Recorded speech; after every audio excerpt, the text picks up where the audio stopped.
দেখতে পাচ্ছেন আজ 13 তারিখ বুধবার, আর দাদা এসছেন। দাদা কোথা থেকে এসছেন? মুর্শিদাবাদ। দাদা এসছেন এই যে বাতাসা মেশিনটি, আসুন এই মেশিনের সামনে। এই যে গোলাপি কালারের যে মেশিনটা, এটা লোড হয়ে গেছে দাদার জন্যে। দাদা টেস্টিং ট্রেনিং দেখে আমিও ভগবানের কাছে প্রার্থনা করি, মা কালীর কাছে প্রার্থনা করি যেন দাদার বিজনেস খুব ভালো চলে। দাদা মুর্শিদাবাদ কেমন লাগলো? আমাদের কারখানা কেমন লাগলো? খুব ভালো কারখানা, ভালো। আমাদের সার্ভিস, আমাদের ব্যবহার, খুব সন্তুষ্ট আমি। আর সার্ভিসে বুঝতে পেরে গেছেন? সার্ভিস ভালো। আচ্ছা, এখানকার কর্মচারীও খুব ভালো, সব মানুষই ভালো, আমার খুব ভালো লেগেছে। আর আমি মাঝে মাঝে আপনাদের সাথে লেনদেন করব, ফোন করব। অবশ্যই দাদা, আপনারা ফোন করবেন, যে কোনো সমস্যা হলে আপনি জানাবেন আমাদেরকে। আর সুজয় ভাইয়ের নাম্বার দেওয়া আছে, সিন্টু ভাইয়ের নাম্বার দেওয়া আছে।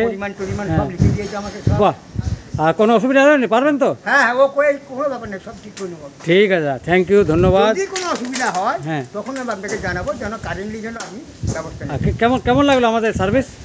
খুব ভালো, থ্যাংক ইউ। আর দাদার মেশিনটি দেখতে পাচ্ছেন খুব সুন্দরভাবে লোড হয়ে গেছে গাড়িতে। আর আজ শুক্রবার 13 তারিখ, আমাদের কারখানা প্রায় শূন্য, ফাঁকা।